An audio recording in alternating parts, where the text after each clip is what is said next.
avec une vision, les développer dans le temps, rectifier le tir quand ils commencent à dévier en comportement, donner du feedback, machin, rien de tout ça. Hein. Donc j'ai écouté Mike Balfour, il est parti sur Bloomberg TV en entretien parce que c'était the success story, c'est la réussite de la bourse britannique. Il avait 17 pays, il s'était implanté en Italie, en Espagne, en Belgique, aux Pays-Bas, il avait acheté en Allemagne et en France en même temps, l'Australie aussi, la Malaisie, Singapour, Hong Kong, il avait vraiment poussé les frontières. 17 pays, et Bloomberg, je me souviens, je regardais l'entretien, félicitations, c'est magnifique, etc.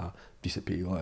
Il y a juste, dans ce ciel bleu magnifique, il y a juste un nuage. La France, qu'est-ce qui se passe hein, là? Parce que la France, c'était Daniel Chaffé. Oui, mais c'est un nuage qu'on est en train de souffler très fort pour l'enlever de... Oh, I'm so gone. Je suis tellement viré. Je lui avais coûté 3 millions d'euros de pertes opérationnelles, plus les 1,5 million pour la construction de chaque club qu'on avait. On avait ouvert 9 clubs sur la première année, donc fait les calculs. C'était un gros paquet d'oseille qu'il avait investi en France. Tous les mois, on perdait de l'argent. On avait ouvert le club de Villeneuve-d'Ornon, là où on a la boxe, juste le Basic Fit qui est là, c'est le premier club que j'ai ouvert en France en 2001. Et on perdait de l'argent tous les mois. On ouvre le club en même temps qu'un club en Espagne et un club en Italie. On fait la pub, machin, et on va faire les préventes et tout.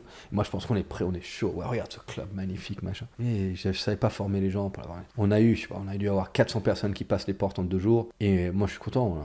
On a une 60aine d'inscrits. Bon. Et tu vois les résultats de l'Espagne et de l'Italie. Ils avaient 400, 500, c'est un week-end.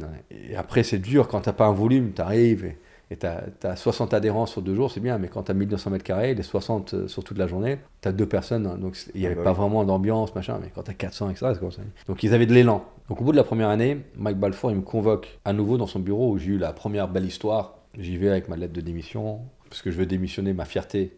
Et pas qu'on te vire. Moi, je vais pas dire à mon père que j'ai été viré. Je vais lui dire que j'ai démissionné parce que j'ai pas été bon, j'ai pas été à la hauteur, mais j'ai fait du harikiri. C'est plus noble. Tu acceptes tes responsabilités et tu dis clairement, je suis pas à la hauteur, mes excuses, merci de m'avoir fait confiance et je suis désolé que j'ai trahi sous confiance, mais pas par ma volonté.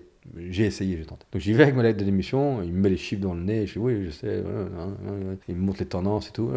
Et j'ai vu l'entretien sur Bloomberg, oui, tout à fait. Ouais. Et je dis, il me fait c'est quoi ça? Je dis, c'est ma lettre de démission. Il me fait quoi? Tu rigoles? Il me fait rien qu'en EBITDA opérationnel, tu m'as coûté 3 millions d'euros. Je fais ouais, mais c'est pour ça qu'il me fait non, t'as pas compris. Tu me dois 3 millions d'euros. C'est pas en partant de l'entreprise que tu vas travailler pour me les rendre. Pour me les rendre.